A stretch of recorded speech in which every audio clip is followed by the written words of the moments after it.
ہائے ہائے، اگر تم خامند ہو تو بیوی کے لیے رحمت بن جاؤ، بیوی ہو تو خامند کے لیے رحمت بن جاؤ، ایک دوسرے کو عزت دو، ہاتھ اٹھانا، گالیاں دینا، یہ کہاں کی انسانیت ہے؟ پھر ہمارا معاشرہ جوائنٹ فیملی سسٹم ہے، ساس ہو کر سسر ہو کر بچے اور بچی کی زندگی میں اتنا داخل ہو جانا کہ ان کی زندگی کوئی برباد کر دینا، یہ میرے پورے معاشرے کا ایک سلگتا ہوا، ایک جلتا ہوا، ایک دکھ دیتا ہوا، یہ ایک اتنا بڑا روگ ہے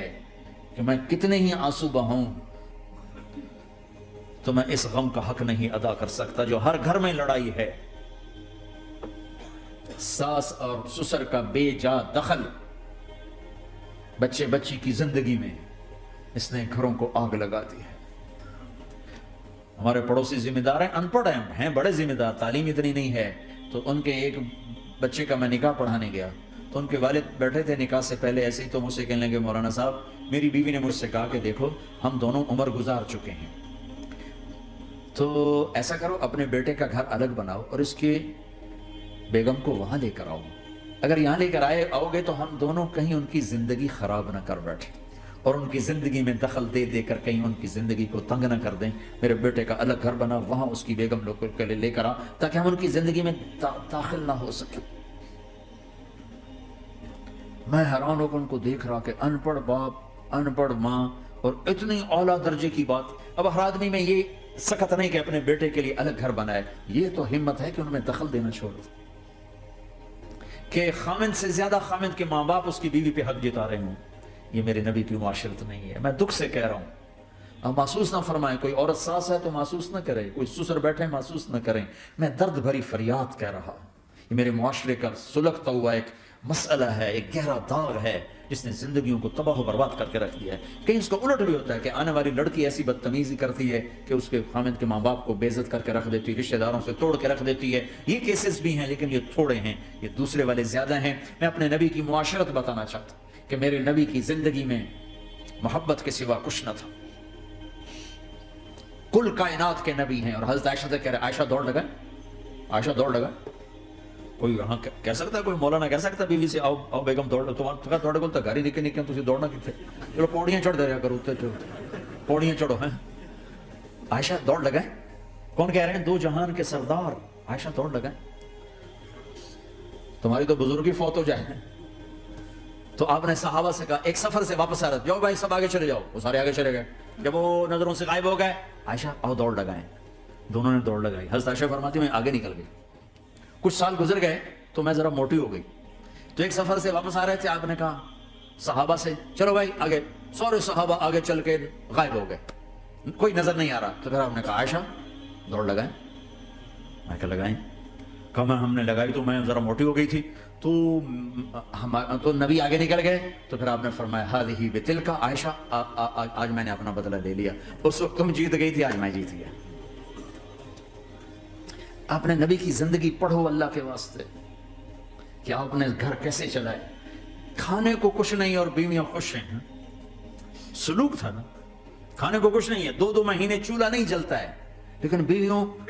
کو ایسی محبت تھی کہ وہ قربان ہوتی جا رہی، اور یہ سب کچھ دے کر گھروں میں آگ ہے، اس لیے کہ بول ٹھیک نہیں، نہ خامد کا بول ٹھیک ہے نہ بیوی کا بول ٹھیک ہے، اور عام طور پر زیادتی چونکہ مردوں کی طرف سے ہوتی، کبھی عورتوں کی طرف سے بھی ہوتی، میں تو دونوں کے لیے بات کر رہا ہوں۔ اس زبان کو میٹھا کرنا سیکھ لو، اگر اپنے گھروں کو چین سے سکھ سے بھرنا چاہتے ہو تو چیزوں سے نہیں آئے گا، تمہارے سلوک سے، بیہیویئر سے آئے گا۔ اپنے سلوک اچھے کرو، اپنے رویے اچھے کرو۔ مسجد نبوی میں حبشہ کے لوگ، ایتھوپیا، وہ کر رہے تھے چھوٹے چھوٹے خنجر، اس کے ساتھ نا وہ رقص کر رہے تھے، تو حضرت عائشہ کے کان میں آواز پڑے کہ یا رسول اللہ میں نے دیکھنا ہے، تو کوئی ہمارے جیسا ہوتا کہتا تو لایا نہیں کرتی، فضول کام دیکھتی، تو نبی کی بیوی کو چل بیٹھ قرآن پڑھ، چل مصلی پہ بیٹھ جا، چل تسبیح پڑھ، تجھے خیال کیسے آیا دنیا میں دین مٹ رہا ہے، تمہیں خیال کیسے آیا کہ تو تماشا دیکھتی ہے؟ آپ نے کہا آؤ دیکھتے ہیں، خود آپ دروازے میں کھڑے ہو گئے اور عائشہ کو پیچھے کھڑا کر لیا۔ عائشہ رضی اللہ فرماتی میں آپ کے پردے میں کھڑی ہو کر میں دیکھتی رہی یہاں تک کہ آپ تھک گئے، ہمارے نبی تھک گئے،